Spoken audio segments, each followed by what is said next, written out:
Hi guys, welcome back. So it's been a couple of weeks. I've had a pretty busy time, so not the most I've managed to get done, but I'm very happy with the progress, so let's dive in. What have we got done? So I've done a tiny bit of work on the Keeper of Secrets, just putting the silvers on. Literally just a base coat of silver, and not even anything special. And I've also gone and done the gold just to get some colour on there, as you can see from little dots there and the little beads. Not too much, we're going to brighten that up at a later stage. This is where most of the work's gone. So I've got the silver, the gems and the oil wash done, or the panel line I should say, on the Twin Souls and the Painbringers. So let's grab a few and have a quick look. So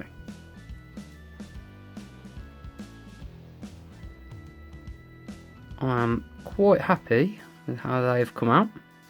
Again, we're going for a tabletop standard, so I think that more than fits the bill.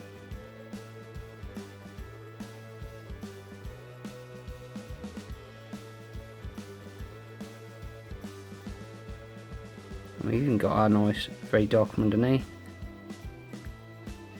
Quite bright from on top going. So, the silvers. You want to focus. The silvers, how were they done? Real simple. They were done using based black, then based coated steel from Vallejo metal colour range, and then what I've done is I've gone on and blended in the dark aluminium, and then blended in from that the silver. Nice simple process, 3 stages done. And what you can do is put a dot of, say, the silver on, like I've done on the shoulder pads here, see if I can find one. So what I've done there is just put a dot of we've got base coat of steel, and then put a dot of, say, the silver or the dark aluminium, and just feathered it out and blended it in. And you can put a bit more steel onto your paintbrush again, and then just blend it out. And it works quite nicely. It's not as neat as it is appearing now, and that is because we've done an oil wash. That was done after the gems, so let's pick another one for the gems.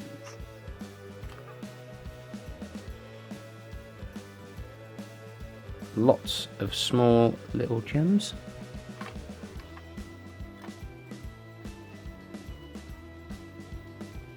These are done very simply. So these were just base coated in a mixture of the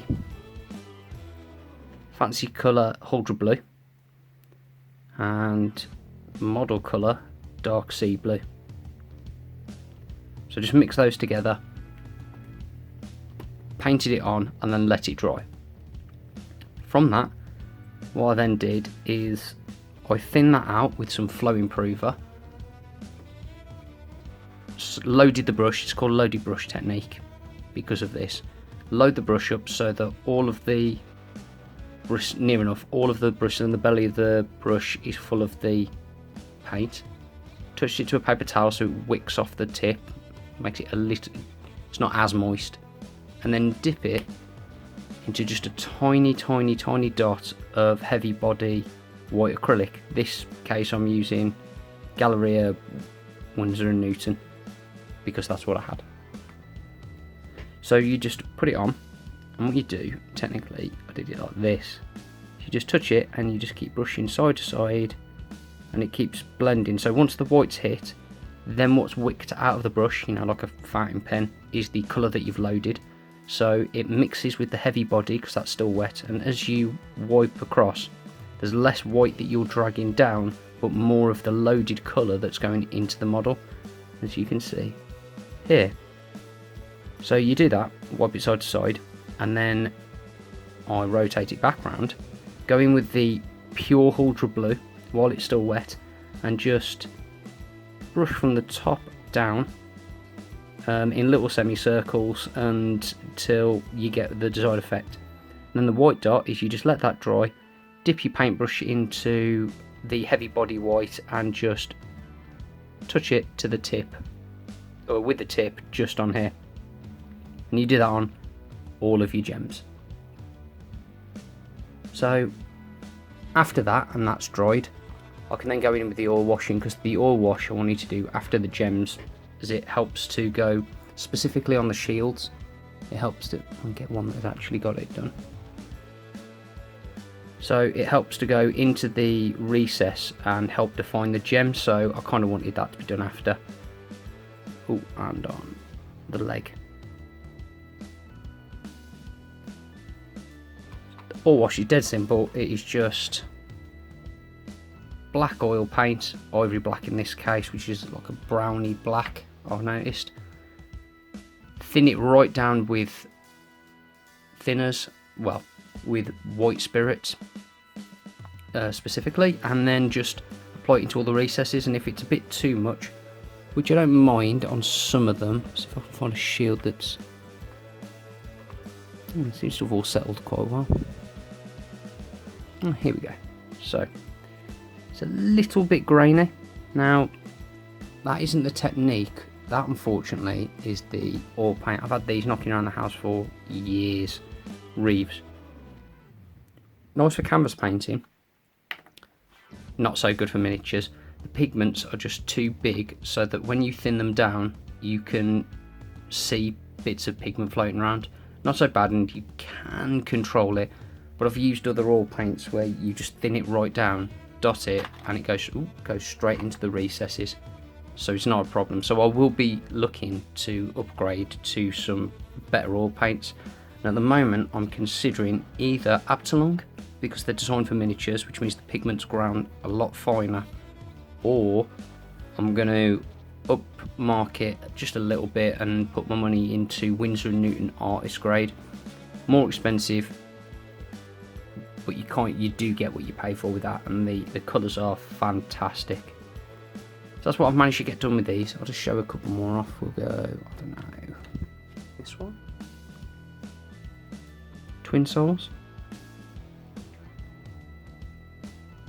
So close to getting these done. And the unit leader for the Twin Souls. So what have I got to do left on these guys? I've got to do the eyes, and then some of them I'll need to do the teeth as well, which I kind of want to be muted, so I'll be using bone colours for that. And then the eyes will, since they're possessed, I'm thinking I might just go with the Payne's Grey, dipping in just like I did with the Demonettes, so it kind of looks in keeping with the demons.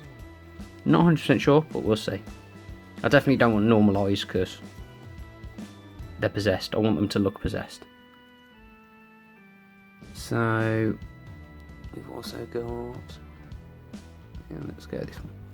Yeah, so we've got to go do the basing as well, and I've also got the bottles, and some of them have got gems on them, so it's just little details. Basing, I'm hopefully going to get these finished by the end of the week, and that'll allow me to move on to my next projects, which will be continuing the Keeper of Secrets. So hopefully get some more work done this week.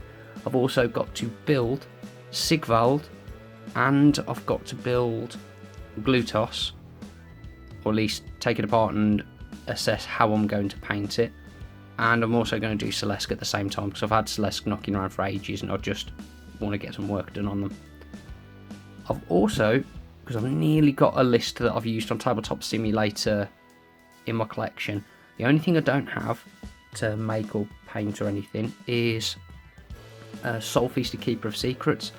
Now I've looked at the Forge World one, and apart from being expensive, the model I do like, it just seems such a faff to build, so I'm not about that, and I'd rather not have an expensive model that's resin that I'm going to be carrying around. If it was just going to be used at my place, then that'd be fine, but I'd need to transport it, so I'm not keen on that idea. So been looking around for alternatives, and the Honest Wargamer suggested, Rob from the Honest Wargamer suggested that I use or have a look at 3D printed models. Now I own a 3D printer, so I went and had a look at STL files, and I found one that is a customizable Keeper of Secrets, so it's like 4 heads, 2 bodies, 3 bodies, 2 sets of legs, load of different weapon options, and I'm just going to have a go at printing that and see how it turns out, and that'll be my Soul Feaster. And the cool thing is one of the bits on that kit is the Soul Feaster's tendrils. Not quite sure what they're called on the STL, but they're Soul Feaster tendrils. So I will have the correct model, and that is going to keep me busy for a little bit. So hopefully next week I should get, these guys will be completed for you. I'll get some more work done on the Keeper, and hopefully we have Sigvar Glutos and Celeste sub-assembled, ready for priming. And you never know, I might be able to get a 3D printed Keeper of Secrets done as well. However, for now guys, that's this week. I'll catch you next time. Bye. Well guys, that's the end of the video. If you enjoyed it, please be sure to give it a thumbs up, like, comment and subscribe. Also be sure to check out our Facebook page at Wolfen Studios, the link's in the description. As always, thanks for stopping by, catch you next time.